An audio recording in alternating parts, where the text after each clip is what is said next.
आज से हम लोग भौतिकी के एक और नया चैप्टर जिसका नाम है प्रकाश, उसका शुरुआत कर रहे हैं। हमने पिछला चैप्टर तरंग पढ़ा था, तो उससे इसमें बहुत सी बातें जुड़ी हुई रहती हैं, इसीलिए हमने इसको शुरू किया।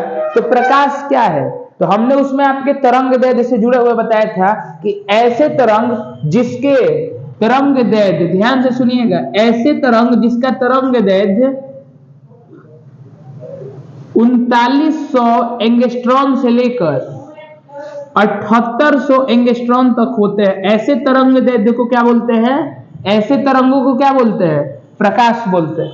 ऐसे तरंगों को क्या बोलते हैं? प्रकाश बोलते हैं। तो ये पिछला चैप्टर से जुड़ा हुआ है, आपको शुरू में ही पता लग जाए, क्योंकि हम जो लास्ट वीडियो पढ़े हैं उसी में हमने इसकी चर्चा की है कि ऐसे ऐसे तरंग जिसके 39 एंगस्ट्रॉम से 78 एंगस्ट्रॉम हो, वो हमारे आंखों से दिखता है और उसी को हम क्या बोलते हैं? प्रकाश बोलते हैं। अब सुनिए, प्रकाश का इतिहास बहुत ही जटिल रहा है अपने आप में। क्यों?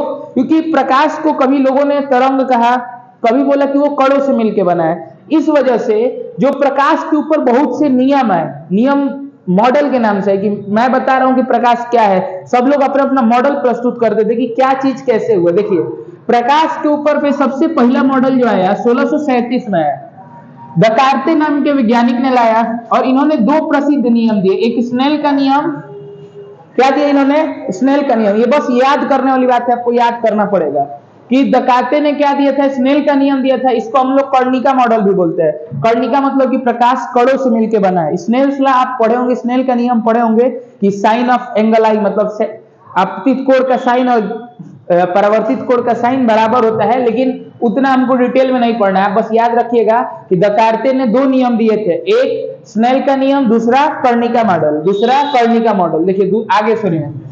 इसके बाद 1678 में क्रिश्चियन हॉयगन नाम से लिखता है इंग्लिश में, इन्होंने आया और ये बोले कि नहीं, आप गलत है, प्रकाश कर्णिका से मिलकर नहीं बना है। किससे बना है? तरंगों से। और इन्होंने अपने प्रकाश के तरंग मॉडल को प्रस्तुत किया।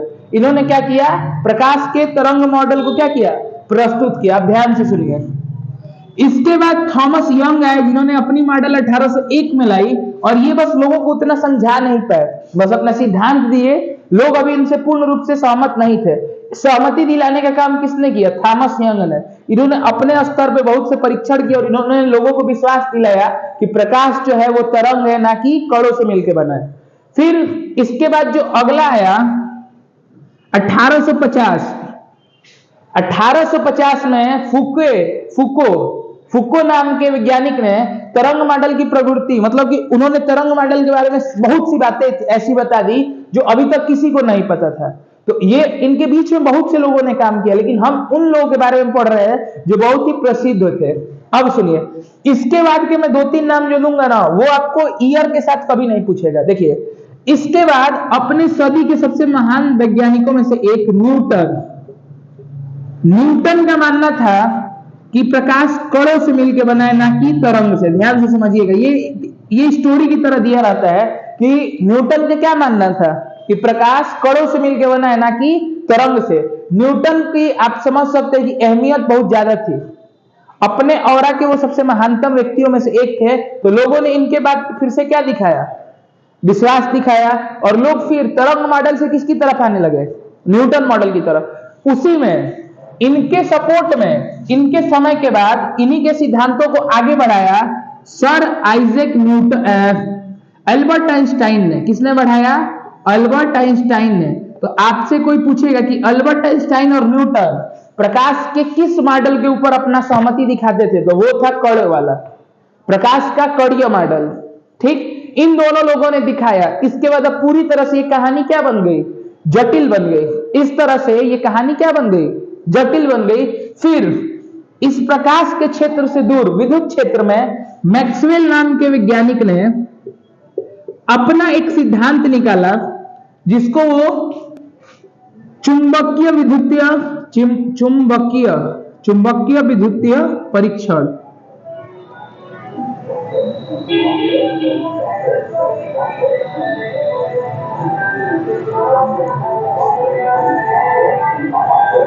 ठीक, वो क्या कर रहे थे? चुंबकीय विद्युतीय परीक्षण कर रहे थे। और उन्होंने यहाँ पे एक ऐसा चीज का खोज कर दिया जिसके वजह से पूरी कहानी सॉल्व हो गई। क्या इन्होंने खोज किया? इन्होंने खोज किया कि देखिए जो तरंग होता है वो भी किससे मिलके बना होता है? तो कणों से मिलके बना होता है। और यहां से लोगों का जो डाउट था वो दूर हुआ। यहां से लोगों का डाउट जो था वो क्या हुआ? दूर हुआ। इन्होंने एग्जाम्पल में दिया कि जो इलेक्ट्रॉन है वो है एक कण, लेकिन चलता है तरंग की तरह, अर्थात एक ही वस्तु के पास अभी दो दो गुण हो सकते। इससे पहले लोगों का क्या मानना था कि या तो ये सही होंगे नहीं तो ये सही होंगे, लेकिन इन्होंने दुनिया को बताया कि नहीं, दोनों लोग सही हैं। कैसे? मैं आपको इलेक्ट्रॉन से समझाता हूं कि इलेक्ट्रॉन बना होता है कण से, लेकिन वो चलता है तरंग की तरह। मतलब प्रकाश बना है कणों से मिलकर और चलता है तरंग की तरह। तो फिर सवाल आता है कि प्रकाश कैसे कणों से मिलकर बना है? तो उसका नाम होता है फोटॉन। क्या मिला है? फोटॉन। और आइजैक एल्बर्ट आइंस्टाइन को इसके लिए नोबेल पुरस्कार तक मिला है। याद रखिएगा, कोई आपसे पूछेगा कि एल्बर्ट आइंस्टाइन को नोबेल पुरस्कार क्यों मिला था, तो इसी कणों वाले सिद्धांत के लिए। एल्बर्ट आइंस्टाइन को नोबेल पुरस्कार क्यों मिला था? इसी कणों वाले सिद्धांत के लिए। तो एक बार फिर से आप ऊपर से देखिए, 1637 में दरकाते ने स्नेल का नियम दिया, उन्होंने कर्णिका मॉडल भी प्रस्तुत की। फिर हाइगन आए, क्रिश्चियन हाइगन 1678 में, उन्होंने तरंग सिद्धांत दिया। फिर उनको और स्पष्ट किया थॉमस यंग ने 1801 में, और इसको पूर्ण रूप से उसके बारे में पूरी जानकारी दी 1850 में फूको ने। फिर इसके बाद न्यूटन ने कणों के नियम पे अपना क्या दिखाया? सहमति दिखाया। और उनके साथ साथ अल्बर्ट आइंस्टाइन ने भी। और अल्बर्ट आइंस्टाइन ने और भी बहुत से काम किए थे, जिसकी वजह से उन्हें भौतिकी के क्षेत्र में इसी कणों वाले मॉडल के लिए क्या दिया गया? नोबेल पुरस्कार तक दे दिया गया।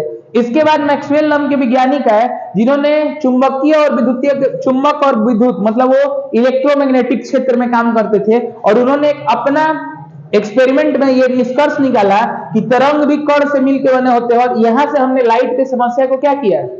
सॉल्व किया। तो इस तरह हम इस निष्कर्ष पे पहुंचे कि जो प्रकाश होता है, ध्यान से समझिए, जो प्रकाश होता है वो कणों से मिलकर बना होता है। कैसे होता है? कणों से मिलकर बना होता है, जिसका नाम है फोटॉन। लेकिन चलता वो तरंग की तरह है। चलता वो तरंग की तरह है। अब यहां पे सवाल यह है, तरंग में कौन से तरंग?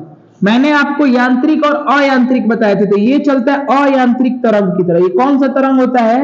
अयांत्रिक तरंग। मतलब इसे चलने के लिए किसी माध्यम की आवश्यकता नहीं है, ये निर्वात में भी चल सकता है। किसी पदार्थ वाले माध्यम की जरूरत नहीं है, ये निर्वात में भी चल सकता है। तो इस तरह हमने प्रकाश के कुछ इतिहास को जानने की कोशिश की। उम्मीद है आपको इतना समझ में आ रहा होगा। ठीक, अब सुनिए, प्रकाश के बारे में आपको इतना पता लग गया, तो इसके बाद अब कहता है कि वस्तु, प्रकाश में बार बार बात करता है वस्तुओं के बारे में। तो आपको 5 प्रकार की वस्तुओं के बारे में इसमें पढ़ाएगा। आपको इसमें 5 प्रकार की वस्तुओं के बारे में पढ़ाएगा। देखिए, पहला पढ़ाता है प्रदीप्त वस्तु, केवल दीप्त भी बोल सकते हैं इसको, लेकिन बुक में प लगा देता है। ठीक, दूसरा बोलता है अप्रदीप्त वस्तु।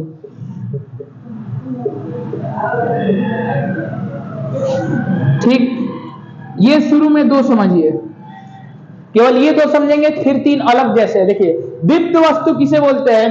ऐसे वस्तु जिसका अपना स्वयं का प्रकाश हो। ऐसे वस्तु जिसका अपना स्वयं प्रकाश हो।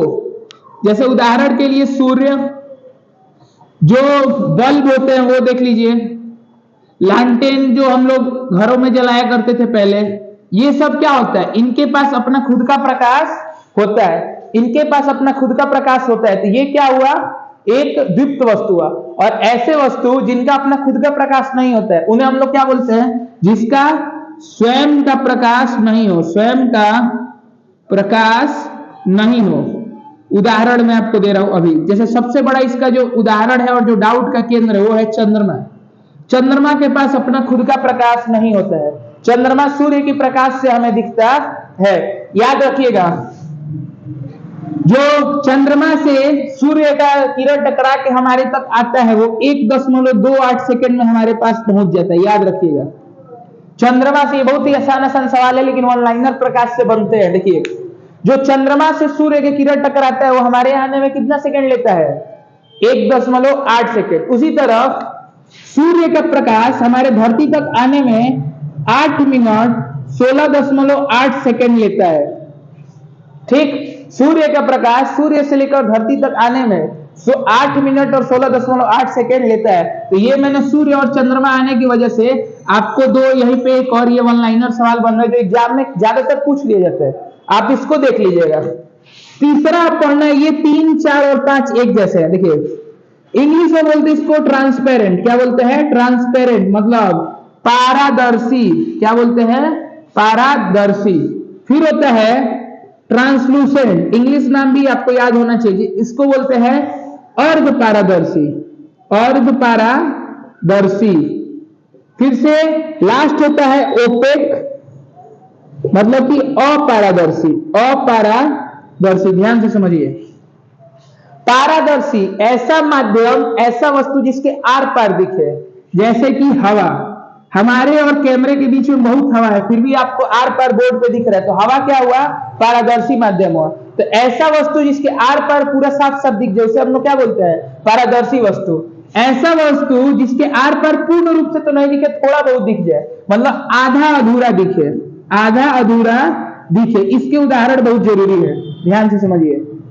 जैसे इसका उदाहरण हो जाएगा तेल लगा हुआ कागज। तेल लगा हुआ कागज, ध्यान से समझिएगा, ये बहुत बार पूछा हुआ है कि तेल लगा हुआ कागज किस क्षेत्र का है? पारदर्शी, अर्ध पारदर्शी की अपारदर्शी। तो इसमें बहुत लड़के डाउट हो जाते कि कागज है तो वो क्या होगा?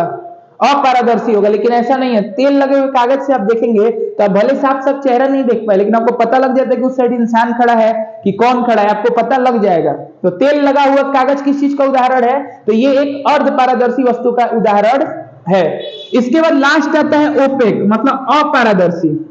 अपारदर्शी मतलब जिसके आर पार थोड़ा भी नहीं दिखे, जिसके उस पार थोड़ा भी नहीं दिखे, थोड़ा भी नहीं दिखे। इसका उदाहरण आपको दे दे रहा हूं। जिस भी रूम में आप बैठे हो, एक रूम को दूसरे रूम को अलग करने के लिए हम बीच में क्या बनवाते हैं? दीवार। दीवार बनाने से क्या होता है? प्रकाश आर पार थोड़ा भी नहीं जाता तो हमें कुछ भी नहीं दिखता है। उम्मीद है आपको इतना समझ में आ रहा होगा, किसी को दिक्कत नहीं होगा। इसके बाद इस तरह हमने पांचों प्रकार की वस्तुओं को देख लिया। वस्तुओं के बाद जो अगला हमें प्रकार देखने को मिलता है वो दिखता है प्रकाश का अवघटन, मतलब प्रकाश का एक जगह से दूसरी जगह टकराकर जाना, जिसे स्कैटरिंग ऑफ लाइट बोलते हैं। क्या बोलते हैं? Scattering of light. Scattering of light का मतलब होता है प्रकाश का एक जगह से दूसरी जगह टकरा टकरा के जाना। तो पूछता है कौन सा प्रकाश, कौन सा रंग सबसे ज्यादा फैलता है? प्रकाश का फैलना, इसका मतलब होता है प्रकाश का फैलना। तो पूछता है कि सबसे ज्यादा प्रकाश का कौन सा रंग, प्रकाश में कौन सा रंग फैलता है? तो वो फैलता है बैगनी। कौन सा? बैगनी का सबसे ज्यादा होता है, ठीक है, बैगनी। इसको आप नीला भी बोल सकते हैं, बैगनी या नीला। इसी वजह से हमारे आसमान में, हमारे आसमान का रंग क्या होता है? नीला। सबसे ज्यादा किसका होता है? बैगनी या नीला का। फिर पूछता है कि सबसे कम किसका होता है? सबसे कम किसका होता है? तो वो होता है लाल का। किसका होता है? लाल का। सबसे कम किसका होता है? ये सबसे ज्यादा फैलाना है, सबसे कम कौन फैलता है? तो वो लाल रंग। इसी वजह से हम जो भी सिग्नल होता है, जो भी खतरनाक सिग्नल होता है, वो लाल रंग से बनाते हैं। वो फैलेगा नहीं तो ज्यादा दूर से दिखेगा।